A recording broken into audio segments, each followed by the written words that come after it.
roses, chocolates, and romantic love. This is not Wuthering Heights, and while it's one of the themes, it's not generally accepted as part of the overall picture of the thing.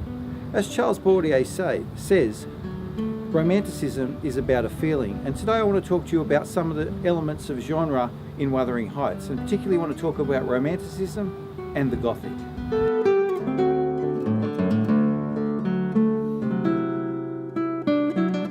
So when we look at Romanticism, we really need to define Romanticism and get it to work in a way we want it to work.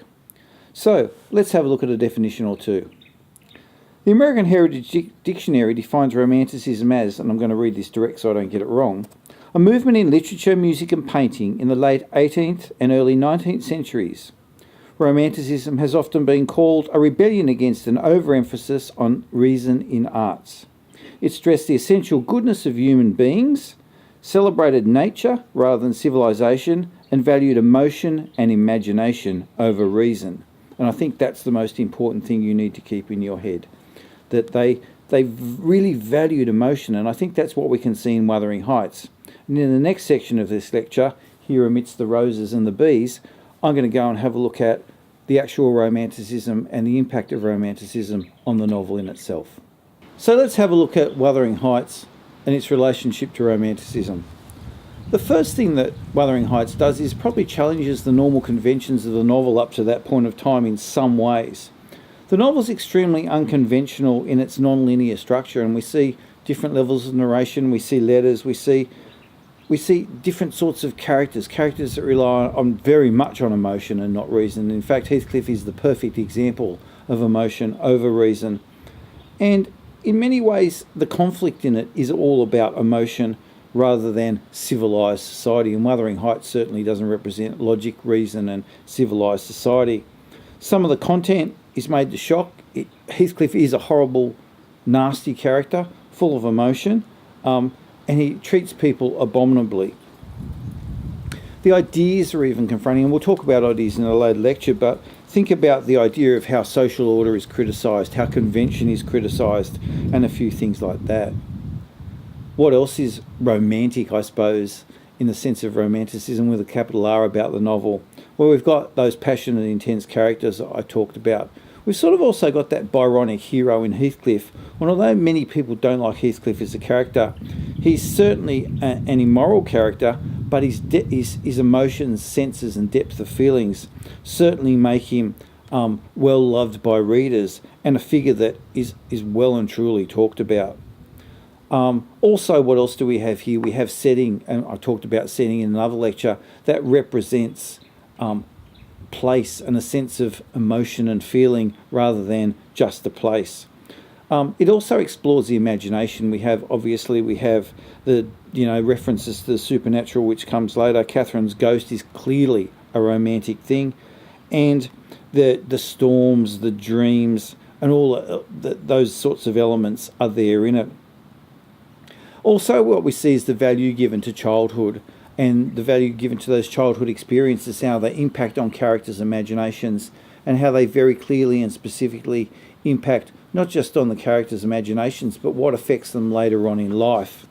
We also see in that novel that nature, and I talked about previously about the Romantics thinking about nature very much and living in nature and being part of nature, and how nature is a force. It's beautiful, and it's certainly wild in this.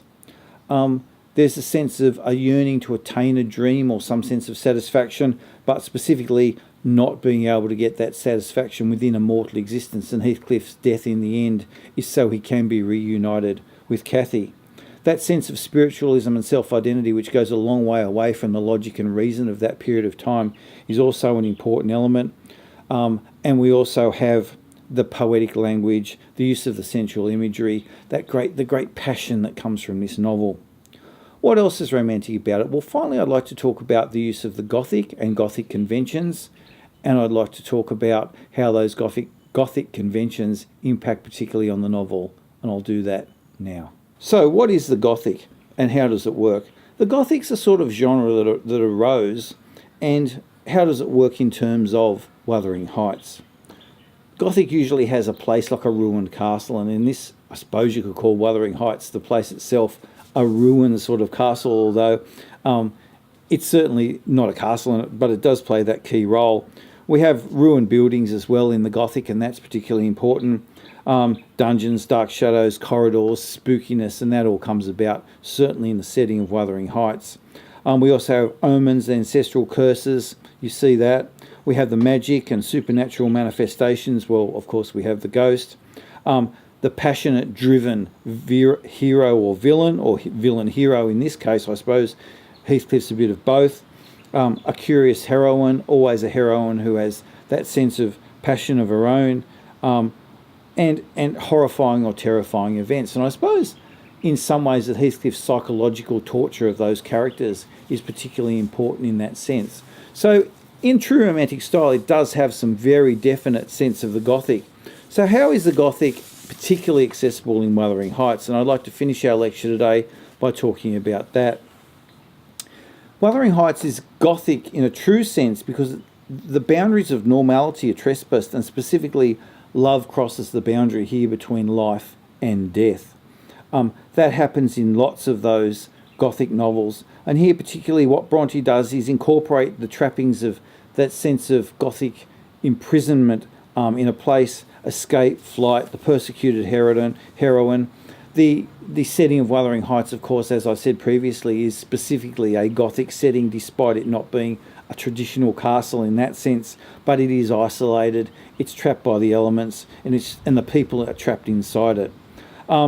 We have the hero villain in Heathcliff, we have the beautiful heroine, if you consider Cathy to be a heroine, and there's some debate about that. The usurpation of inheritance, Gothic excess. There's a hint of Heathcliff and devoting himself to Catherine's corpse, and that's weird in itself. He gets to be buried next to her. And in fact, there's lots and lots of that Gothic sense in it. Some critics have even suggested that Heathcliff is Catherine's half-brother that the father's brought back from somewhere, so that's pretty weird in itself. So they're the two probably most dominant features of genre in the novel, and I'd like to probably go now and spend the next lecture talking about that sense of romance in the novel, not in the romantic tradition, but in the love sense, and I think we'll do that. Well, I hope you're enjoying our series on the Bronte sisters, and especially our feature on Wuthering Heights. Don't forget, if you like what we do, have a look here, go to our website and enjoy the products. Don't forget, subscribe to our channel here, Total Education Media, and if you like us, go to Facebook, press like on Facebook, and you'll get a special offer for discounts on our products. Don't forget, look out for more in this series. See you next time.